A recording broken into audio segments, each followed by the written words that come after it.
This is The Rumor Report with Angela Yee on The Breakfast Club. So listen up. Whoop, whoop, whoop. Oh, yeah. So Michael Vick is going to be producing a docu-series on the evolution of black quarterbacks. So he's teaming up with Smack Productions and Fubo TV for an 8-part docu-series. It'll focus on the rise and the evolution of the black quarterback. He'll also be conducting numerous interviews as well. Y'all excited for that? Yep. Hell yeah, that's hard. I mean, you look at Michael Vick to, I don't think you get a Lamar Jackson without a Michael Vick. So, yeah, I would love to see that. He said he was always told that he revolutionized the quarterback position, but he wants to give credit to people he idolized as a kid, like Donovan McNabb, Steve McNair. Yep. Randall Cunningham, Donovan McNabb, Steve McNair, Warren Moon. All right, so there's no release date for that yet, but he's working on it. Now, Boosie sat down and did one of his interviews with Vlad TV, and he weighed in on what 21 Savage had to say about Nas and being legendary versus being relevant. Here is what Boosie had to say now about Jay-Z. I don't think Jay-Z's relevant this day. Okay, so if you're going to say Jay-Z relevant and Nas ain't relevant, no. No. Okay, let's put it like this. Do you think if Jay-Z dropped a brand new album right now? No. Just like when I go to these clubs in Atlanta, these 25 to 35 clubs, I'm not hearing Nas, I'm not hearing Jay-Z. Every club I go in is not one or the other, Vlad. I'm in the city, I'm outside, I be everywhere. It's not one of the other, Vlad. I'm telling you that. Jay-Z is respected by these people for being that boss that he is. All right.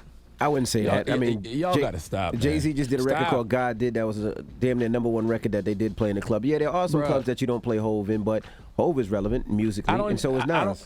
I don't even understand these conversations anymore about relevance. When you have a classic catalog like Jay-Z, which Jay-Z has, 13 #1s, the most #1s of any solo artist ever, more than Elvis. He's in like every musical hall of fame there is.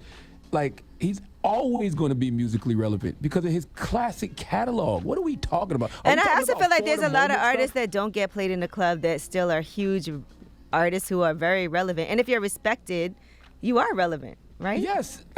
To your point, think about all the classical music that is forever relevant that may not play in your local club on the weekend or may not play on the radio every day, but it's still classic music. I do you one better. NBA Youngboy does not get played on radio, and he is relevant as all hell. Like, come on. I don't know what you're saying right now. I'm saying that relevancy doesn't mean that you don't get played on the radio or you don't get played in the club. Salute the NBA Youngboy and everything that man is accomplishing. But I would much rather have Jay-Z's classic catalog of 13 #1 albums, the most of any solo artist ever, than have NBA Youngboy's whole catalog. Well, I think that what the whole point of what Boosie's saying is he doesn't hear it in the club. You can still be quite relevant and not be heard in the club. Correct. I'll take classic and legendary and iconic over relevance for the moment any day. What are y'all talking about? All right, now the Fire Festival founder, Billy McFarlane, is going to be launching a virtual festival this time around. It's called Pirates, and he went on TikTok to describe it as a virtual, immersive, decentralized reality. It's not a festival, it's not an event, and it's definitely not the metaverse. That's what he's saying. This must be punked. What? He said that it will partner with a small remote destination to host a handful of artists, content creators, entrepreneurs, and any of you guys who end up joining the pirate crew. And now it's supposedly going to be based in the Bahamas, but I don't know if they're letting him come back there. But he said that this festival will also allow folks from all over the world to join in, not only watch what's happening live, but they can actually come together with their friends to affect and even own their real-world adventures. Okay. He's looking for some partners, if anyone's interested. Nah, I'll pass.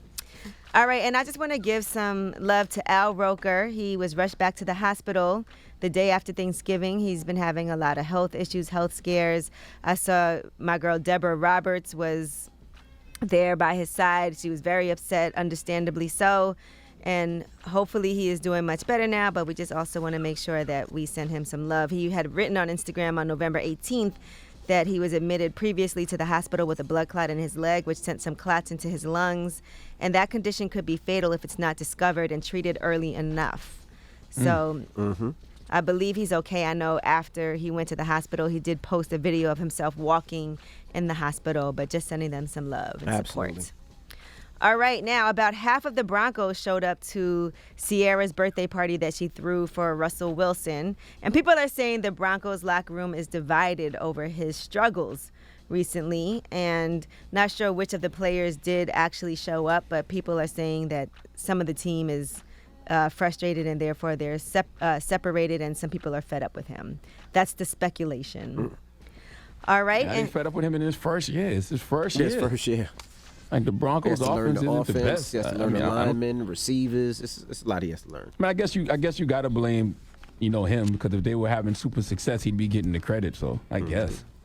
All right. Well, that is your rumor report. All right. Almost the last one. I want to shout out to the Grill for coming through this morning and dropping off breakfast for Angela Yee's last week. Thank you, Melissa. Thank you, Rob. And can you bring in Jay in there and play some music? Yes, and also I wanted to bring you some empanadas. Right? That's not Bad Bunny. Bummy. Envy is bad bummy. So we wanted to bring you some empanadas as well from Supreme Empanadas. Oh, well, thank you. This is your last week, so we wanted you to have a bunch of different foods. We let's fatten you up before. Now, what's some of the empanadas you got in there? What's some of the empanadas? Come on, say it loud, man. We live. We got some lamb chop empanadas. Lamb chop, wepa. Come on. Lamb chop empanadas. We got jerk chicken. Jerk chicken empanadas. That's not wepa. That sounds like black people making them empanadas. Yeah, it is black people making empanadas. Oh, okay. Maybe you should turn this music off. It's not the Spanish empanada spot. They got oxtail empanadas, jerk chicken empanadas. Mocktail empanadas. Vegan empanadas? Okay. Yeah, turn the suavemente off. Yeah, this is black empanadas. Why did you play suavemente? That was the That stupidest didn't thing. make Because no I was empanadas. sense. I see empanadas is usually Spanish. Man, salute to the black-owned business. How about that? It's a black-owned business, right? Salute Yes, to all black-owned the business. black-owned Supreme businesses up Empanadas here in right Queens. now. You Supreme empanadas. All right. Shout out to the Grill. Have you all been to the Grill also in Brooklyn? Oh, you have? Okay. Yes. Listen, we eating good today. That's right. All right. Well, Thank you guys. You need to apologize to the Latino community for what you just did. Oh, we got lemonades too. That's gonna go great with this. You thought it was Spanish too, with this De Leon. No, I didn't. Yes, you did. I'm not even there. Oh. I only thought it was Spanish because I played Suavemente? Bad Bunny. Yeah. But That's not Bad FYI, It's you Elvis can Crespo, be Latino Yes. and still, you can can be just Afro look Latino. at somebody There you go. as hell. Yeah. Yeah, so. and Afro Latino. All right. Well, You are what Afro Latino. what See, are he y'all is. talking about? All He right. is Afro Latino. All right. It's But the that's not Breakfast what Club. Envy was doing. Envy was never mind. Goodbye. It's the Breakfast Club. Good morning.